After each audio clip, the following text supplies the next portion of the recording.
وہ مسجد کا حال دیکھیں گے کیسا ہے، یہ مسجد کا حال دیکھیں گے کیسا ہے، وہاں جلسہ ہو رہا کرتے زبردست قسم کا، باہر کے لوگ آئے ہیں، انہوں کیا بولتے ہیں دیکھیں گے، انہوں کیا بولتے ہیں دیکھیں گے، مناظر دیکھنے کا خواہش ہو گئی لوگوں. اس کے بجائے انفرادی عبادت میں اپنے آپ کو لگنا چاہیے. اور اگر کسی کو موقع ہو تو کبھی کبھار اس قسم کی شب میں مناسب وقت میں اکیلے طور پر قبرستان جائے، ان کے حق میں مغفرت کی دعائیں مانگے، اپنے لیے حسن خاتمہ کی دعا مانگے، کچھ یاد ہو تو پڑھ کے یہ سارے ثواب کرتے. وہاں جانا تو عبرت کے لیے، نصیحت کے لیے، اپنی موت کی یاد کرنے کے لیے کہ مجھے بھی ایک دن یہاں آنا ہے. ذرا سوچو منظر کیسا ہے. ابھی ایک صاحب چند دن پہلے، چند ہفتے پہلے ایک جگہ ایک صاحب کی تدفین کے واسطے قبر کھودنے کا عمل ہوا. تو کھودنے کے بعد میں وہ سائز وغیرہ برابر ہے یا نہیں، خوب اچھی طریقے سے کھود کے صاف کر کے انہوں ذرا لیٹ کے دیکھے. ایک صاحب صاحب ایک آدھ منٹ خالی میں لیٹ کے دیکھا. گرمی کی وجہ سے اس قدر مجھے وحشت ہوئی کہ اب تک وہ ہیبت ہے میرے اندر. تو آدمی وہاں جانے کے بعد میں اس چیز کو سوچے، تصور کرے کہ پورے لوگ چھوڑ کے واپس ہو جائیں گے، اکیلا قبر میں آدمی کو ڈال دیا جائے گا اور اوپر سے منو مٹی ڈال دی جائے. تو تصور کریں کیسا ہے. ویسی صورت میں آدمی کے ساتھ میں کیا چیز آنے والی ہے.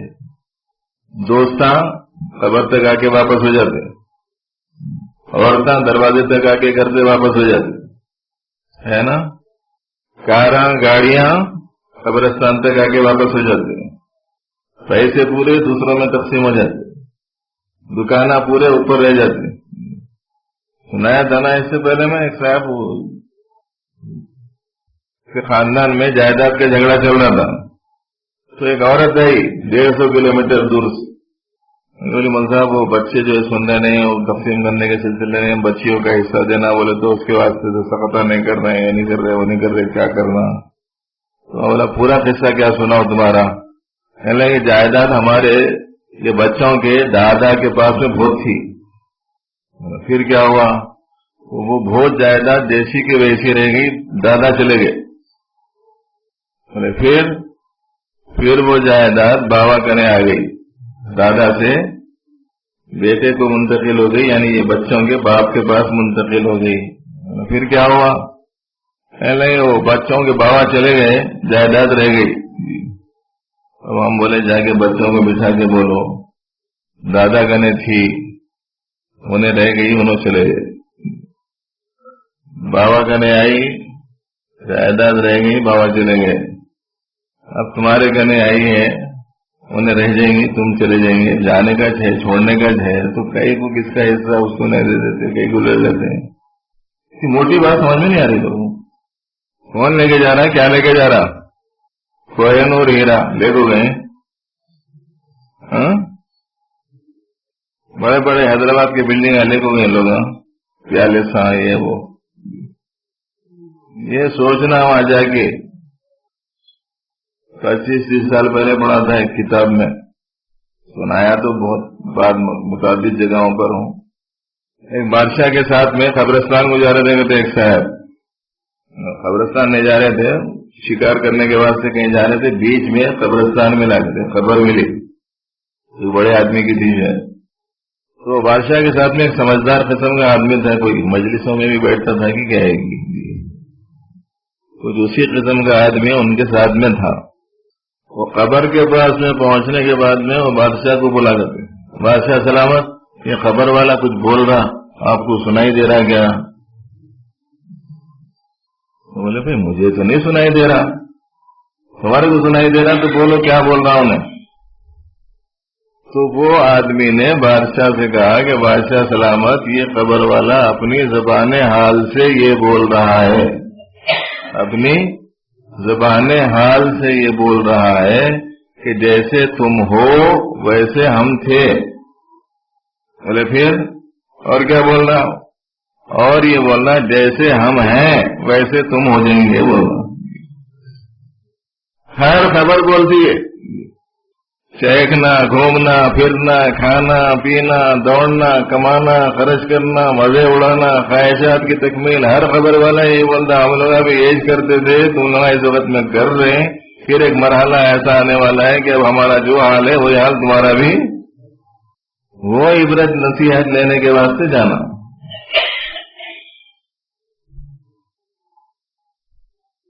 بہرحال یہ نظم سنا دی تھی انہوں نے شب برات سے متعلق، تو اس سلسلے میں کچھ عرض کر دیا گیا۔ باقی جس مضمون کے سنانے کے لیے آج حاضری، سنانے کے خیال سے حاضری ہوئی تھی، خیال پر اپنے آدمی کا عمل پورا کر پاتا ہے۔ آدمی سوچتا کچھ ہے، ہوتا کچھ ہے۔ عرب ربی بفصل عزائم، اس سے بھی پروردگار عالم کی معرفت آدمی کو حاصل ہوتی ہے۔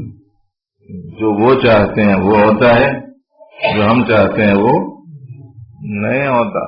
ہم جس چیز کو چاہتے ہیں اگر اللہ تعالیٰ بھی چاہیں تب تو ہوتا ہے، مگر انہی کے چاہنے سے ہوتا ہے، ہمارے چاہنے سے نہیں ہوتا۔ وہ ایک سبق بھی یاد رہ گیا تو میں کیسا چاہ رہا ہوں ایسا کہیں کو نہیں ہو رہا، بلکہ وہ جو ٹینشن لے کے بیٹھے ہوئے نا بہت سارے لوگ وہ ختم ہو جاتا ہے۔ زیادہ تر پریشانی یہی ہے، میں ایسا چاہ رہا ہوں مگر ہو رہا نہیں۔ کون سا کام اپنے چاہنے سے ہوا؟ ہمارا آنا ہمارے چاہنے سے نہیں ہوا، جانا ہمارا چاہنے سے نہیں ہوگا، بیچ میں ہمارے چاہنے سے کیا ہوتا؟ لائی حیات آئے قضا لے چلی چلے، نہ اپنی خوشی سے آئے نہ اپنی خوشی سے۔ اپنے اختیار سے آئے کیا؟ اپنے اختیار سے جائیں گے؟ اگر اختیار سے آنا ہوتا تو خیر القرون میں آتے تھے، اب کئی آتے تھے 1500 سال کے بعد، ہے نا؟ اپنی خوشی سے جانے کا مسئلہ رہتا تو کوئی بھی جاتا ہی نہیں تھا۔ تو نہ اپنے اختیار سے آنا ہے نہ اپنے اختیار سے جانا ہے۔ جب ہمارے چاہنے سے آمد نہیں ہوئی اور ہمارے چاہنے سے رفت نہیں ہوں گی تو پھر ایسی صورت میں ہمارے چاہنے سے ہونے کی طرف یہ پیش رفت کیسی؟ جو چاہ رہے ہیں بس وہ ہو رہا۔ اس سلسلے میں تو بزرگوں کا جو مزاج ہے وہ ذہن میں رکھنا، ادھر مولا ادھر شاہ دولا۔ شاہ دولا ایک بزرگ گزرے ہیں، پانی آ رہا تھا کہ بستی کی طرف، لوگ بھاگ کے بولے حضرت ذرا دعا کر دیجئے پانی کا رخ بدل جان دو، بستی کی طرف آ جا رہا۔ تو انہوں پھوڑا لے کے جا کے رستہ بنا رہے ہیں بستی کی طرف۔ لوگ بولے حضرت یہ کیا غضب کر رہے ہیں؟ تو فرمایا جدھر مولا ادھر شاہ دولا، ان کا جو منشا ہے بس وہ پورا ہوں۔ ہم کیوں ان کے منشے اور حکمت کے خلاف میں اپنے اندرون میں کوئی جذبہ رکھیں، کوئی دائیا رکھیں، کوئی تقاضا رکھیں، اپنے کوئی اچھی معلوم ہو رہی ہے مانگتے رہیں، کہتے مولا مجھے یہ چیز مناسب اور موزوں سمجھ میں آ رہی ہے، مانگ رہا ہوں، بندہ ہوں، محتاج ہوں، آپ ہی دینے والے ہیں۔ دے دیے تو سمجھنا چاہیے کہ ان کی عنایت ہو گئی، نہیں دیے تو سمجھنا چاہیے کہ شاید مصلحت میں نہیں ہوں گا میرے لیے دینا، ٹھیک نہیں ہو۔ بس یہ ذہن میں رکھ کے تو آدمی کا بہت سا جو بوجھ رہتا ہے وہ ہلکا ہو جاتا ہے۔ بس اس انداز سے وقت گزارنے کی کوشش کیجیے اور ابھی سے اپنے قلوب کو حق تعالیٰ کی طرف زیادہ سے زیادہ متوجہ رکھنے کا خصوصی اہتمام کرنا چاہیے۔ اللہ تعالیٰ سے ہی علم و عمل کی توفیق عطا فرمائے۔